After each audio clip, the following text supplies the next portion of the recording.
اس سے کہو کہ اس نعمت کا تم سے تذکرہ کیا جائے گا تو کیا یہ تمہارے اوپر زیب دیتا ہے؟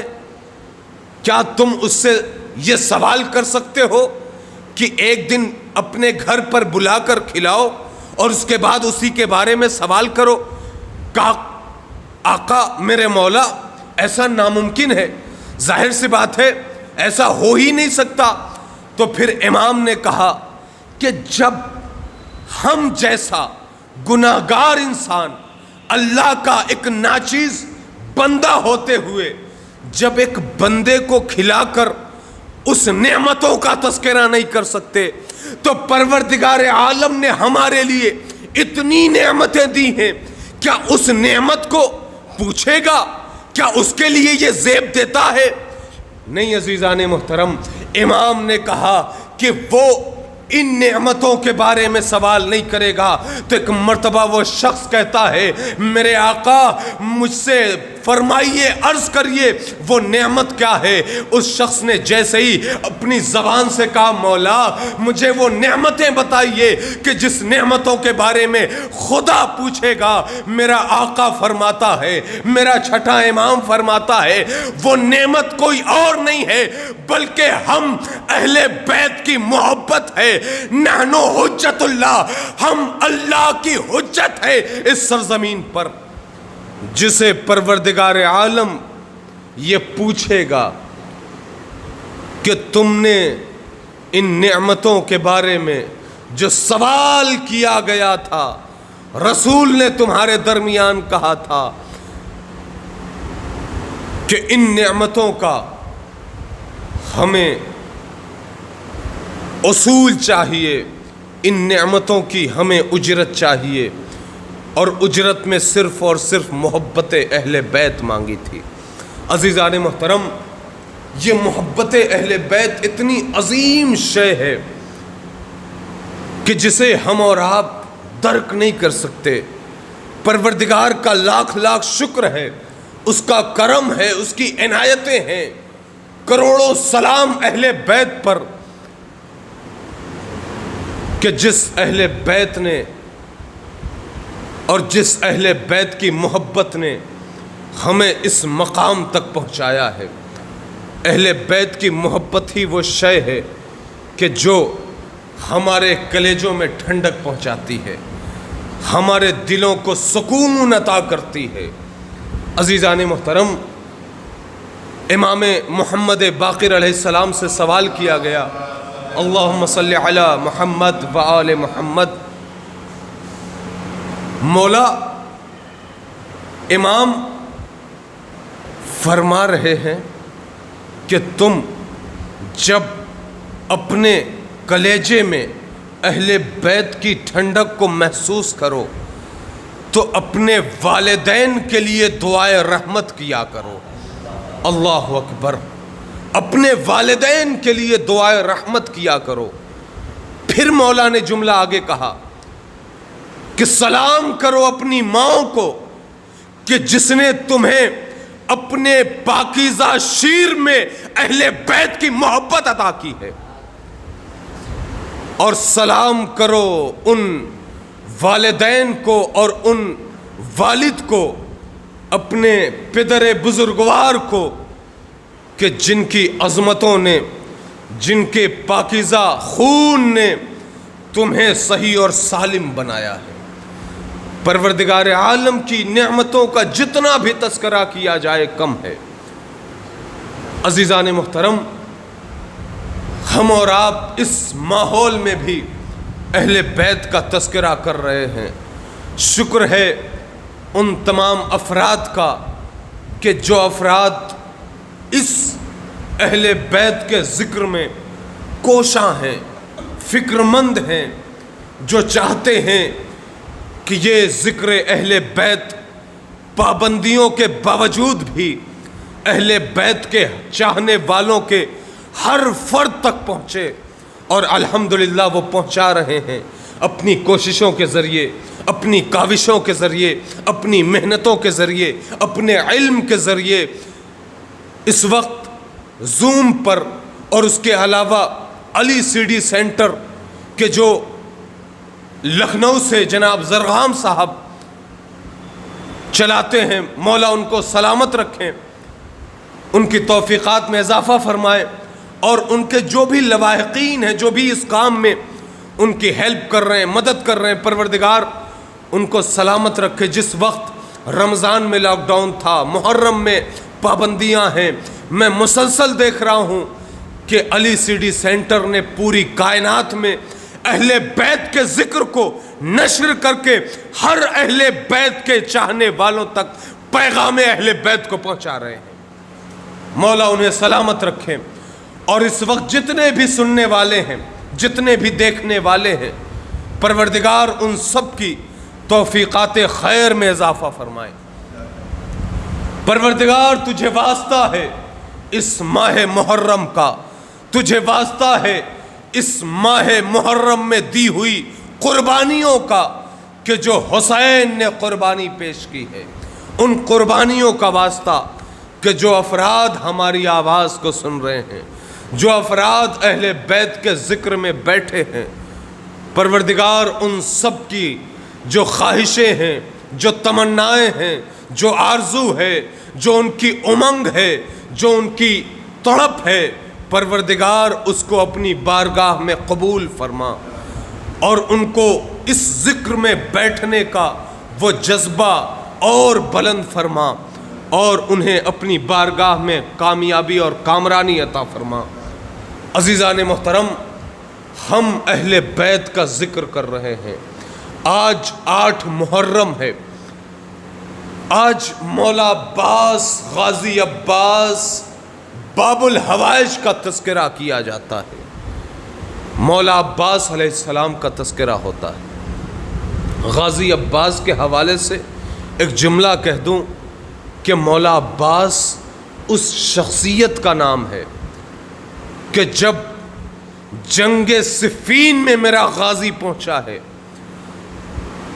تو رخ پر پردہ پڑا ہوا تھا، جب جناب عباس کے تلوار چلانے کا، گھوڑے پر بیٹھنے کا وہ جو انداز تھا، اس انداز کو جب اشقیاء نے، لعینوں نے، لعنتیوں نے دیکھا تو ایک مرتبہ کہا کہ یہ ایسا لگتا ہے کہ میدان میں برسرے پیکار کوئی اور نہیں ہے، علی آ گئے ہیں۔ یہ تھا علی کا لال عباس، کہ جس کے لیے، حسین کے لیے، مولا کائنات نے دعا کر کے کہا تھا، پروردگارا مجھے ایک عباس عطا فرما، کربلا کے لیے، حسین کی مدد کے لیے۔ اور جب جنگ صفین میں مولا عباس جنگ کر رہے ہیں، جبکہ اس وقت امام حسن بھی تھے، امام حسین بھی تھے، اور تمام کے تمام مولا کائنات کے چاہنے والے بھی تھے، بیٹے بھی موجود تھے، لیکن اس کے باوجود مولا کائنات نے مولا عباس کو بھیجا تھا۔ اور کیوں بھیجا تھا؟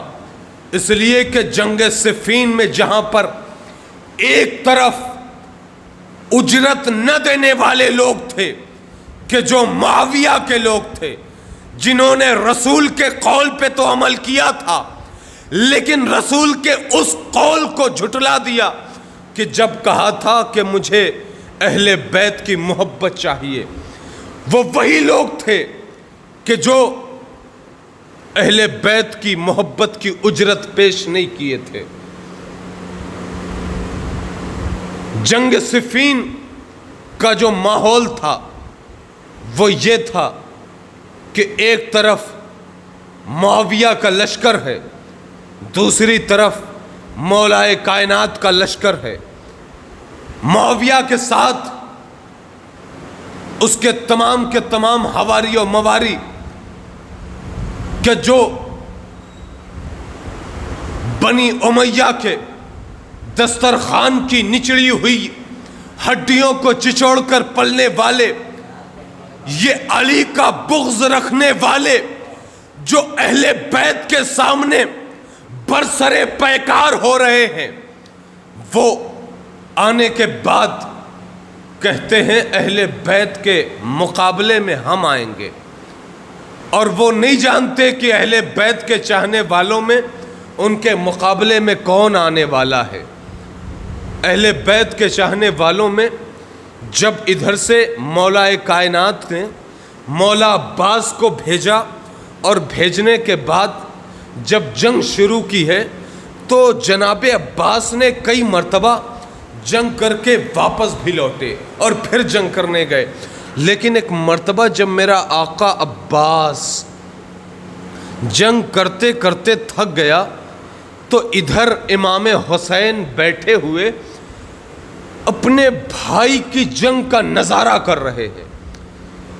امام حسین نے دیکھا کہ میرا بھائی بڑی دیر سے جنگ کر رہا ہے، شاید اب پیاسا ہو، لہٰذا امام حسین نے ایک کوزہ اٹھایا اور اٹھانے کے بعد اس میں پانی بھرا، اور بھرنے کے بعد مولا عباس کی طرف چلے کہ اپنے بھائی کو پانی پلا دے، شاید جنگ کرتے کرتے پیاس لگ گئی ہو۔ لیکن ایک مرتبہ مولا کائنات نے کہا میرے لال کہاں جا رہے ہو، کہاں کا ارادہ ہے؟ حسین نے کہا بابا میں عباس کی طرف جا رہا ہوں، شاید میرا بھائی پیاسا ہو گیا ہو، شاید میرے بھائی کو پیاس لگ گئی ہو، بڑی دیر سے جنگ کر رہا ہے۔ میرا مولا علی کہتا ہے، حلال مشکلات علی ابن ابی طالب آواز دیتا ہے حسین مشق کو رکھ دو اور یہیں پر بیٹھ جاؤ۔ بابا وجہ کیا ہے؟ کہا میرے لال میں چاہتا ہوں کہ عباس، جملے پہ توجہ رہے عزاداروں، میں چاہتا ہوں کہ عباس پیاسا جنگ کرنے کا عادی ہو جائے، اس لیے کہ کربلا کے میدان کے لیے اسے میں نے مانگا ہے، لہذا کربلا میں پانی نہیں ہوگا۔ کربلا میں جنگ کرنے کے لیے سب سے پہلی بات یہ ہے کہ پانی کی غیر موجودگی میں ہر ایک جنگ کرے گا، پیاسا ہوگا لیکن جنگ کرے گا۔ ہاں عزاداروں، جناب عباس کو مولا کائنات نے کربلا کے لیے مانگا تھا، پروردگارا تجھے واسطہ ہے کہ اب تک کی عبادتوں کا مجھے عباس دے دے کہ جو کربلا میں حسین کے کام آئے۔ ہاں عزاداروں، وقت آ گیا، آج 8 محرم ہے، آج کی جو مناسبت ہے وہ پوری دنیا میں مولا عباس کا مصائب پڑھا جاتا ہے۔ مولا عباس جو بڑے شجاع تھے، جو بڑے بہادر تھے، جن کی بڑی عظمتیں تھیں، عزاداروں اہل حرم کو عباس پر جتنا غرور تھا وہ غرور ختم ہو جائے گا عاشور کے بعد۔ بڑی آس تھی جناب زینب کو، بڑی آس تھی جناب سکینہ کو اپنے چچا پر، لیکن ہاں عزیزان محترم، جب کوئی بہت ہی طاقتور انسان ہوتا ہے اور وہ اس طاقت کا مظاہرہ کرنے کے لیے وقت کا انتظار کرتا ہے، پوری توجہ رہے، بڑا دردناک جملہ عرض کرنے والا ہوں، اپنے ذہنوں میں اس جملے کو سما لیجئے۔ جب کوئی طاقتور انسان جو اہل بیت کے تمام گھرانے والوں کو تلوار چلانے کا ہنر سکھایا ہو، تیغ اور تیر چلانے کا سلیقہ بتایا ہو، وہ جس کے پاس طاقت کا انبار ہو، جس کے پاس قوت کا پہاڑ ہو، جس کی طاقت کا پورا عرب لوہا مانتا ہو، وہ عباس انتظار کر رہا ہے کہ کب اس طاقت کا مظاہرہ کروں گا۔ لیکن ہاں عزیزان محترم، جب اس عباس کو حسین نے اجازت دی ہے تو اجازت جنگ کی نہیں دی، بلکہ عباس کو یہ کہا میرے بھائی تم سکینہ کی پیاس کا انتظام کر دو۔ جنگ کی اجازت نہیں مل رہی عباس کو۔ ذرا تصور کریے کہ جو عباس انتظار کر رہا تھا، جو شب عاشور بھی، جو تمام اشقیاء کو دیکھ کر علی اکبر سے کہہ رہا ہو اے علی اکبر یہ فوج ہمارے سامنے یہ کیا چیز ہے، آدھے لشکر کو ہم تہہ دیکھ کر دیں گے۔ لیکن ہاں عزاداروں، عباس کے کلیجے سے، عباس کے دل سے پوچھنے کی ضرورت ہے، اے عباس کیسا محسوس کر رہے ہیں؟ عباس شاید کہے کہ میری حسرت نہ نکل پائی اس لیے کہ میں نے چاہا تھا حسین جب اجازت دیں گے ارے ان ظالموں کو فنار کروں گا۔ لیکن ہاں عزاداروں، حسین امامت کے قول کے پابند ہیں، عباس حسین کی آواز کے پابند ہیں، شریعت کے پابند ہیں۔ حسین نے آواز دی عباس پانی کا انتظام کر دو۔ عباس پانی کا انتظام کرنے کے لیے مشق کو لے کر چلے۔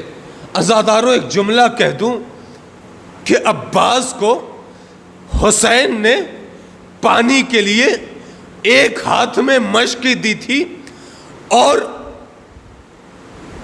علم کو باندھا تھا اور ایک ہاتھ میں نیزہ تھا، نیزہ۔ لیکن مجھے رونا آتا ہے اس مقتل پر کہ جس مقتل کے حرفوں کو جب میں پڑھتا ہوں کہ عباس کی طاقت کو دیکھتے ہوئے عباس کے ہاتھوں میں جو نیزہ حسین نے دیا ہے وہ بھی نیزہ مکمل نہیں تھا، بلکہ روایت کہتی ہے کہ عباس جنگ نہ کرے اس لیے حسین نے انہیں ٹوٹا ہوا نیزہ دیا تھا۔ اللہ اکبر! عباس کے ہاتھوں میں ایک ٹوٹا ہوا نیزہ ہے، علم ہے، مشق سکینہ ہے۔ عباس چلے، 8 محرم ہے آج، عباس کے مصائب پڑھے جاتے ہیں، میرے آقا کے مصائب پڑھے جاتے ہیں۔ میرے مولا عباس، غازی عباس، قمر بنی ہاشم، باب الحوائج، جب مصائب ہوا کرے نا تو باب الحوائج کو اپنی دعاؤں میں لے کر پروردگار سے کہو پروردگار تجھے باب الحوائج کا واسطہ ہے۔ یہ دعائیں قبول ہونے کا ایک وقت یہ بھی ہے کہ جب مصائب اہل بیت ہوا کرے تو اپنی دعاؤں کو کہو پروردگارا یہ وقت بڑا عظیم وقت ہے، ہماری دعا کو قبول فرما۔ روایت کہتی ہے مصائب کے درمیان جو دعا نکلتی ہے پروردگار اسے رد نہیں کرتا۔ پروردگار ہمیں ہمارے اعمال قبول کر لے، اور سب سے بڑا عمل اہل بیت کا ذکر ہے۔ پروردگار ہماری سماعتوں کو، ہمارے ذکر کو اپنی بارگاہ میں قبول فرما۔ آج 8 محرم ہے، امام نے عباس علیہ السلام کو ٹوٹا ہوا نیزہ دیا اور کہا عباس سکینہ کے لیے پانی کا انتظام کرو۔ عباس چلے۔ اب وہ عباس جا رہے ہیں کہ جو عباس پوری لشکر کے لیے ایک اتنا عظیم مجاہد تھا، کہ لشکر کا ہر شخص ڈرا ہوا ہے، ظالموں کا ہر شخص یہی کہہ رہا ہے کہ عباس کو کیسے قابو میں لائیں گے، عباس کو کیسے سنبھالیں گے، اس لیے کہ عباس کی جو قوت ہے، عباس کی جو طاقت ہے، اس طاقت سے ہر شخص مانوس ہے، جانتا ہے کہ عباس کی طاقت کیا ہے۔ لیکن ہاں عزاداروں، جناب عباس جب مقتل میں پہنچے ہیں، تمام کے تمام فوجیں کوفے کی دیواروں میں ٹکرا رہی ہیں، آپس میں ٹکرا رہی ہیں، کوئی میمنہ کی طرف بھاگ رہا ہے، کوئی میسرہ کی طرف بھاگ رہا ہے، کوئی قلب لشکر میں جو جمع ہوا تھا وہ آواز دے رہا ہے عباس ہمیں چھوڑ دو، ہمیں معاف کر دو۔ ہاں عزاداروں، لیکن عباس ہے کہ جو فرات کی طرف جا رہے ہیں۔ عباس فرات پہ پہنچے اور فرات پہ پہنچنے کے بعد مشک سکینہ کو اٹھایا اور اٹھانے کے بعد مشک کو بھرا، اور مشک بھرنے کے بعد ایک مرتبہ اپنے مشک کو لیا اور لے کر سوار ہوئے۔ اب تک نہ کوئی ظالم قریب آتا ہے، نہ کوئی تیر چلاتا ہے، نہ کوئی تلوار چلاتا ہے، نہ کوئی نیزے مارتا ہے، اس لیے کہ ہر ظالم عباس کی قوت سے خوف زدہ ہے۔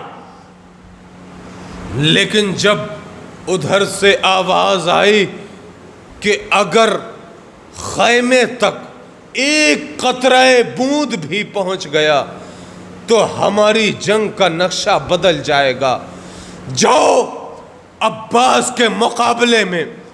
عباس یہ پانی لے کر نہ پہنچ سکے، میرا آقا بڑی شان سے مشک سکینہ لے کر جا رہا ہے۔ ہاں عزاداروں، ایک جملہ سن لو، مصائب ذرا طویل پڑھوں گا اس لیے کہ آج 8 محرم ہے۔ آج ہم مولا عباس کا پرسہ جناب ام البنین کو دیں گے۔ اے ام البنین، عباس کا پرسہ آپ کو دے رہے ہیں۔ اے فاطمہ، اے شہزادی، اے سیدہ کونین، آپ کو پرسہ دے رہے ہیں عباس کا۔ جناب عباس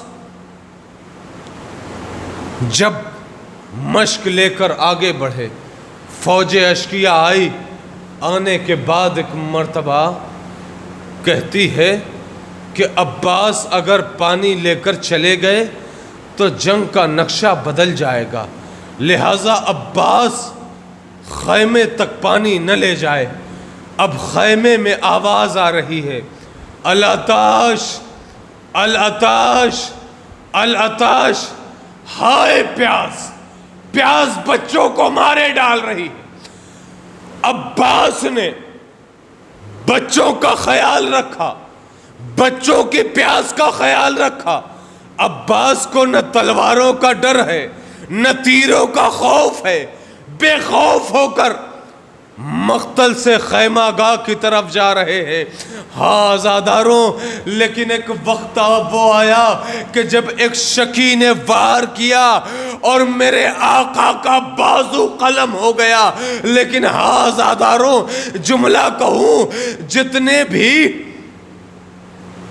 کربلا کی زیارت کر چکے ہیں وہ جانتے ہیں کہ جہاں پر عباس کا بازو قلم ہوا ہے وہاں سے اپنے دانتوں میں مشک سکینہ کو پکڑ کر آگے بڑھے ہیں۔ جو کربلا کی زیارت نہیں کیے ہیں، پروردگار انہیں کربلا کی زیارت نصیب فرما۔ اس ذکر کے صدقے میں مولا عباس کا وہ بازو قلم ہوا ہے کہ جو بازو حسین کے لیے علی نے مانگا تھا۔ عزاداروں، رونے کے لیے ایک جملہ کافی ہوگا، اپنا کلیجہ تھام لینا اور یہ جملہ سماعت کر لینا۔ بڑا قیامت خیز جملہ ہے۔ مولا عباس کا وہ بازو قلم ہوا ہے کہ جس بازو کو علی نے اپنی نماز شب میں مانگا تھا حسین کے لیے. لیکن ہاں عزاداروں، وہ بازو کتنا عظیم تھا، وہ بازو اتنا عظیم تھا کہ اگر اس بازو کی ایک انگلی سرزمین کربلا پر خط کھینچ دے تو 9 لاکھ کا لشکر رک جایا کرتا ہے. لیکن ہاں عزاداروں، حسین کا یہ مدد کرنے والا بازو قلم ہو گیا.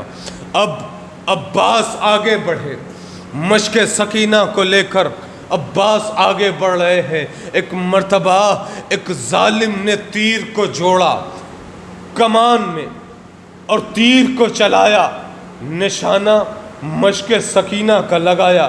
اب جیسے ہی عباس کی آس ابھی ٹوٹی نہیں ہے، عباس کے دونوں بازو قلم ہو گئے. عباس کی آس نہیں ٹوٹی، اس لیے کہ مولا میرا آقا سب سے بڑا جو مرحلہ تھا وہ پانی سوکھے گلوں تک پہنچانا تھا.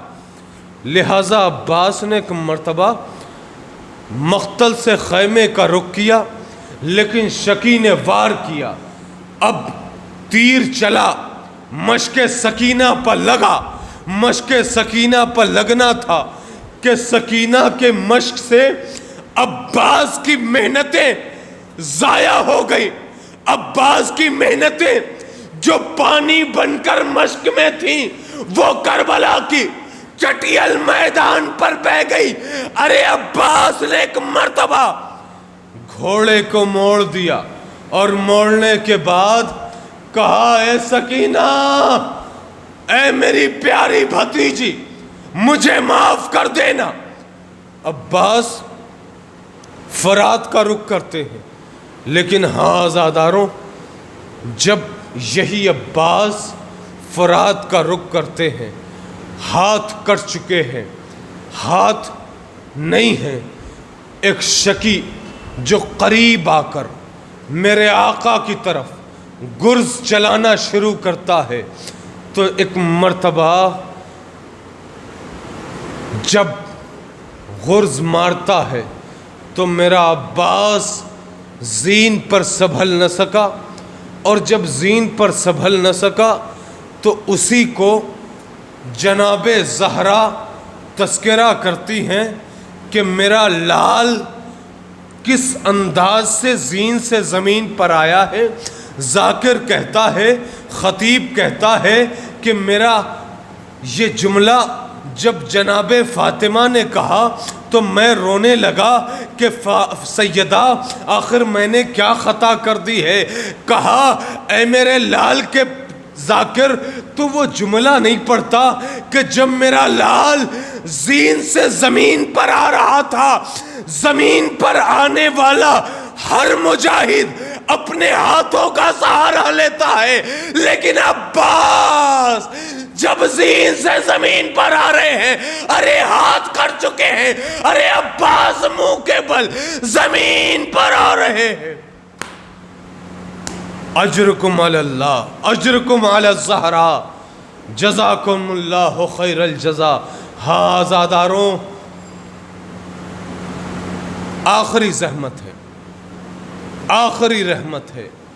جناب ام البنین نے جب مدینے میں یہ سنا کہ حسین کی شہادت ہو گئی، دوڑ کر مسجد نبوی میں پہنچی اور کہا، بشیر، یہ جو منادی دے رہا ہے، آواز آ رہی ہے کہ حسین قتل کر دیے گئے، یہ کس حسین کی بات ہو رہی ہے؟ بشیر نے کہا، یہ حسین ابن علی کی بات ہو رہی ہے. جناب ام البنین نے کہا، اے بشیر، اے بشیر، کیا حسین قتل کر دیے گئے؟ کہاں حسین قتل کر دیے گئے؟ ایک مرتبہ ابھی جناب ام البنین کی آنکھوں میں آنسو نہیں تھے، بس ایک تڑپ تھی جو جناب بشیر سے کہا، کہا بشیر حسین قتل کر دیے گئے؟ کہا ہاں بی بی حسین قتل کر دیے گئے، میرے عباس کی موجودگی میں حسین قتل کر دیے گئے؟ کہا ہاں عباس کی موجودگی میں حسین قتل کر دیے گئے۔ کہا حسین کی موجودگی میں عباس تھے یا نہیں تھے؟ کیا عباس کی شہادت سے پہلے حسین پر کوئی آنچ آئی؟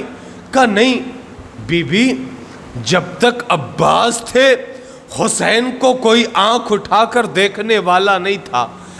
تو پھر کیا ہوا؟ عباس کی موجودگی میں حسین کیسے شہادت پا گئے؟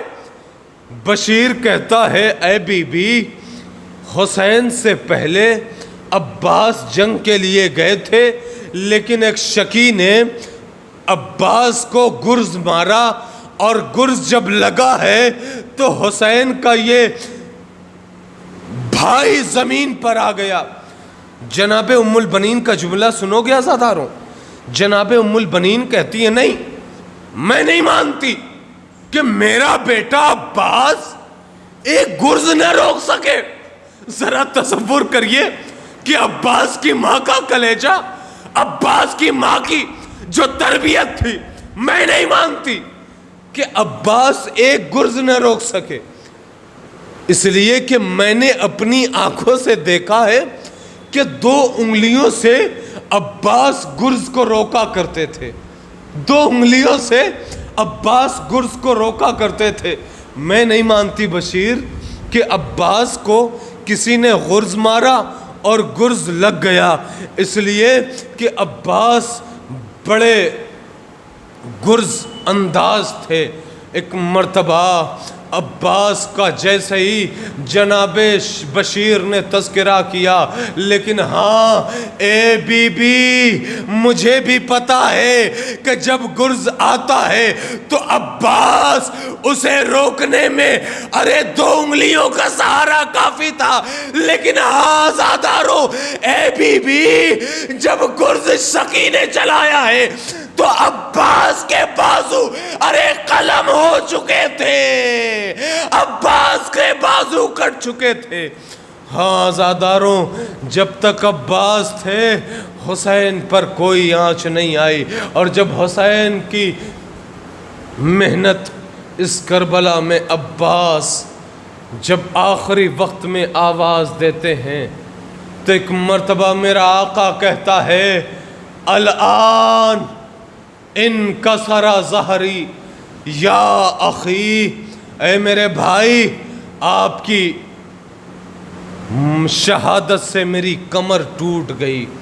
بس عزاداروں، آخری جملہ ہے مصائب کا، عباس کی مدد کے لیے حسین جا رہے ہیں۔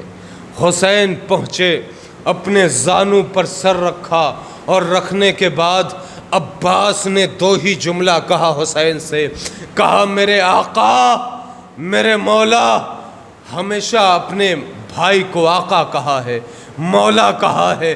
ایک مرتبہ کہا ایک گزارش ہے میرے آقا، ایک مرتبہ مجھے بھائی کہہ دیجئے۔ اور دوسرا جملہ سن لو گے، بس آخری جملہ ہے۔ جناب زینب فرماتی ہیں کہ میرے بھیا کے غم میں ایسے رویا کرو، ایسے رویا کرو جیسے کوئی ضعیف ماں اپنے جوان فرزند کے مرنے پر گریہ کرتی ہے، ایسے گریہ کیا کرو۔ ہاں زاداروں، عباس نے حسین سے کہا اے میرے آقا، بس ایک گزارش ہے، میرے لاشے کو خیمے میں نہ لے جائیے گا، اس لیے کہ میں سکینہ سے شرمندہ ہوں، ان سوکھے گلوں سے شرمندہ ہوں، ان بچوں سے شرمندہ ہوں کہ جن سے وعدہ کیا تھا میں پانی لے کر آؤں گا۔ انا للہ و انا الیہ راجعون، رضم بقضائہ و تسلیما لامرہ، بار الہ بحق زہرا و ابیہا و بعلہا و بنیہا۔ پروردگار تجھے واسطہ ہے چہاردہ معصومین علیہم السلام کا، ہماری اس مختصر سی عبادت کو قبول فرما۔ پروردگار تجھے واسطہ ہے مولا عباس کے کٹے ہوئے بازوؤں کا، تجھے واسطہ ہے جناب ام البنین کا کہ جس کا واسطہ کبھی رد نہیں کیا جاتا، تجھے واسطہ ہے امام حسین کی عظیم قربانیوں کا، تجھے واسطہ ہے جناب علی اصغر کے اس چھدے ہوئے گلے کا، تجھے واسطہ ہے جناب علی اکبر کے اس چھلنی سینے کا کہ جس افراد نے اس مجلس کو سنا ہے، جو افراد سن رہے ہیں یا جو افراد سنیں گے یا جو افراد بیٹھے ہوئے ہیں، پروردگار ان کے دلوں میں جو حسرتیں ہیں، جو امنگ ہے، جو چاہت ہے، جو دعا ہے، جو حاجت ہے، پروردگار ان کی دعاؤں کو قبول فرما۔